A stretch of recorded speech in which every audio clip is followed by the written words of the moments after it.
స్వాహా చేసేందుకు కొందరు ఎదురు చూస్తూ ఉంటారు. అందులోనూ ట్రస్ట్ భూములు, ఈనాం భూములైతే ఈజీగా కొట్టేయచ్చు అన్న ఫీలింగ్ తో ఉంటారు. విజయవాడలో జరుగుతున్న ఒక తంతును చూస్తే రాజకీయ నాయకులు, కబ్జాకోరులు ఎలా కలిసిపోతున్నారో అర్థమవుతుంది.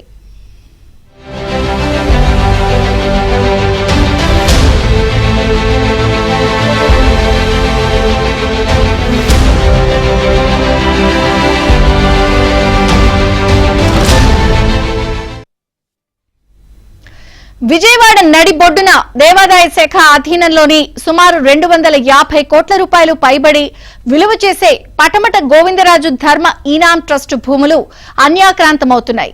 అధికారులు తీవ్ర నిర్లక్ష్యం, అలసత్వం కారణంగా ఈ భూములకు రెక్కలొచ్చే పరిస్థితి ఏర్పడింది. ఉన్నత అధికారులకు నివేదికలు అందజేస్తున్నా వాళ్లు పట్టించుకోవటం లేదు. దీంతో దేవాదాయ శాఖలో సంబంధిత అధికారులపై కూడా అనేక అనుమానాలు కలుగుతున్నాయి.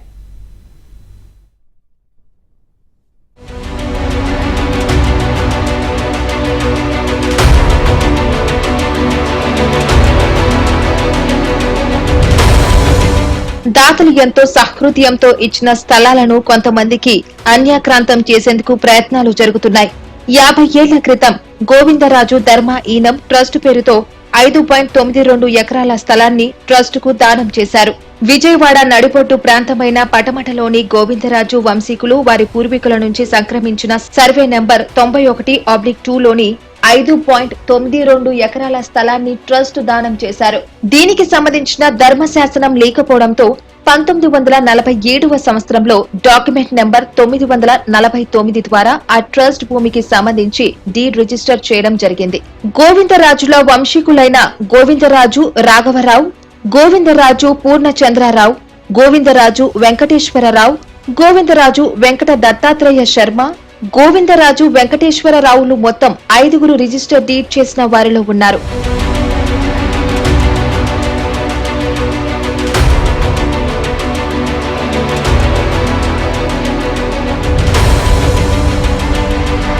అప్పటి డీడ్ రిజిస్టర్ ప్రకారం ఆ స్థలాన్ని జాగ్రత్తగా కాపాడాలని, ఆ భూమి ద్వారా వచ్చే ఆదాయాన్ని 4 భాగాలు చేయాలన్నది ప్రధానంగా నిర్దేశించిన అంశం. ఒక భాగాన్ని గోవిందరాజుల వంశీకులలో గాని, మరెవరికైనా గాని, మరేదైనా విద్య అభ్యసించే విద్యార్థినికి ఖర్చు చేయాలని నిర్దేశించారు. 2వ భాగాన్ని వికలాంగులకు, పేదలకు అన్నదానం నిర్వహించడానికి ఖర్చు పెట్టాలని నిర్దేశించారు. 3వ భాగాన్ని వారి సొంతంగా గాని, ఇతరుల ద్రవ్యంతో గాని శివాలయం నిర్మించాలని చెప్పారు. శివాలయం కట్టే వరకు యనమల కుదురు కొండ మీద ఉన్న శ్రీ రామలింగేశ్వర స్వామికి ప్రతి సంవత్సరం కార్తీక, మాఘ మాసాలలో గోవిందరాజు వంశీకుల గోత్రాలతో ఏకాదశ రుద్రాభిషేకం, సహస్ర నామార్చన చేయించాలని స్పష్టంగా రాశారు. ఆదాయంలో 4వ భాగాన్ని గో సంరక్షణ కోసం ఒక అనువైన ఆ స్థలంలో ఉంచి పశుపోషణకు నియమించాలన్న నియమం పెట్టారు.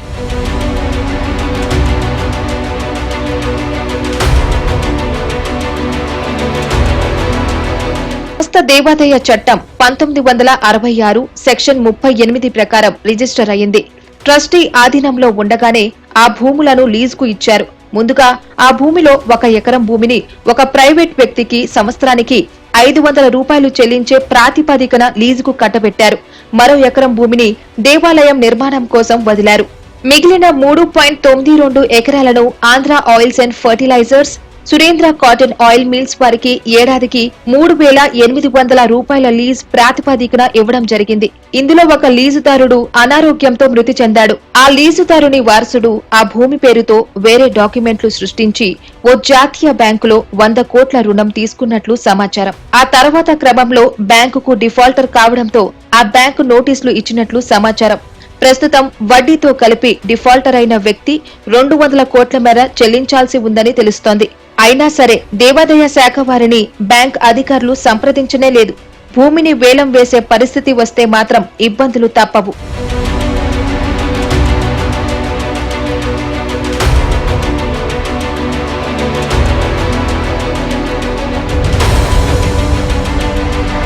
పబ్లిక్ ట్రస్ట్ ఆస్తులను చేజెక్కించుకుంటున్న వారితో దేవాదాయ శాఖ అధికారులు కొందరు చేతులు కలిపారా అన్న ఆరోపణలు కూడా వెలుగులోకి వస్తున్నాయి. 250 కోట్ల విలువ చేసే దేవాదాయ శాఖ ఆధీనంలోని స్థలాన్ని కాపాడుకోవడంలో ఉన్నతాధికారులు మీనమేషాలు లెక్కించడంతో అనుమానాలు మరింత బలపడుతున్నాయి. వైసీపీ ప్రభుత్వ హయాంలో అప్పటి మంత్రి వెల్లంపల్లి శ్రీనివాసరావు, మల్లాది విష్ణు అండతో అక్రమార్కులు రెచ్చిపోయారు. దానితో ఈనం ట్రస్ట్ వారసులు కూడా న్యాయస్థానాలను ఆశ్రయించారు.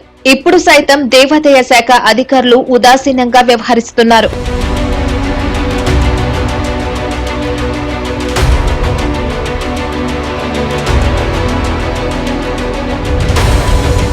ప్రభుత్వం సీరియస్ కావడంతో దేవాదాయ అధికారులు జూలు విదిల్చి మొత్తం వ్యవహారాన్ని పరిశీలిస్తున్నారు. అయితే ఇప్పుడు మరో సమస్య ఎదురవుతోంది.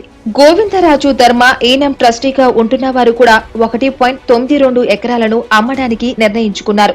దీనికోసం వారు విజయవాడ కోర్టులో కేసు వేశారు. ఆ భూమిని అమ్ముకోవడానికి ఆర్డర్ తెచ్చుకున్నారు. పరిరక్షించాల్సిన భూములను విక్రయించడానికి కోర్టుకు వెళ్లడమేంటన్న ప్రశ్న కూడా ఉత్పన్నమవుతోంది. ఇక ట్రస్ట్ భూముల వ్యవహారంపై మచిలీపట్నం శ్రీ రామలింగేశ్వర దేవస్థానం ఈవో విచారణ జరిపారు. ఎన్టీఆర్ జిల్లా దేవాదాయ శాఖ అడిషనల్ కమిషనర్ కు దీనిపై సమగ్ర నివేదిక అందించారు. పబ్లిక్ ట్రస్ట్ గా ఉన్న భూములను ప్రైవేట్ గా మార్చే అవకాశం లేదని నివేదికలో స్పష్టత ఇచ్చారు. దేవాదాయ చట్టం 30/87లోని సెక్షన్ 1(2) ప్రకారం గోవిందరాజు ధర్మ ఈనం ట్రస్ట్ దేవాదాయ చట్టం పరిధిలోకి వస్తుందన్నారు. విజయవాడ కోర్టులో ఆ భూమిని విక్రయించుకోవడానికి అనుమతి పొందడం అన్నది సుప్రీంకోర్టు ఇచ్చిన తీర్పుకు భిన్నమని నివేదిక స్పష్టం చేసింది. ఇదే సందర్భంలో హైకోర్టు తీర్పులను కూడా ఉదహరించారు. పైగా ట్రస్టీ ఎప్పటికీ భాగస్వామి కాలేడని నివేదిక ఇచ్చిన ఈవో తేల్చి చెప్పారు. అర్హత లేని కోర్టు ఇచ్చిన ఆర్డర్ ఆధారంగా పబ్లిక్ ట్రస్ట్ ఆస్తిని విక్రయించడం క్రిమినల్ చర్య అవుతుందన్నారు. విక్రయించడం అనేది హైకోర్టు, సుప్రీంకోర్టు తీర్పులకు విరుద్ధమన్నారు. చట్ట విరుద్ధంగా వ్యవహరించిన ట్రస్టీపై చర్యలు తీసుకోవాలన్నారు. ట్రస్టీకి నోటీసులు ఇవ్వడంతో పాటు ఆయన్ను తాత్కాలికంగా పదవి నుంచి తొలగించాలన్నారు. సంస్థకు జరిగిన నష్టాన్ని ట్రస్టీ నుంచి రాబట్టాలని ఆదేశించినప్పటికీ అది ఎంతవరకు అమలవుతుందో చూడాలి.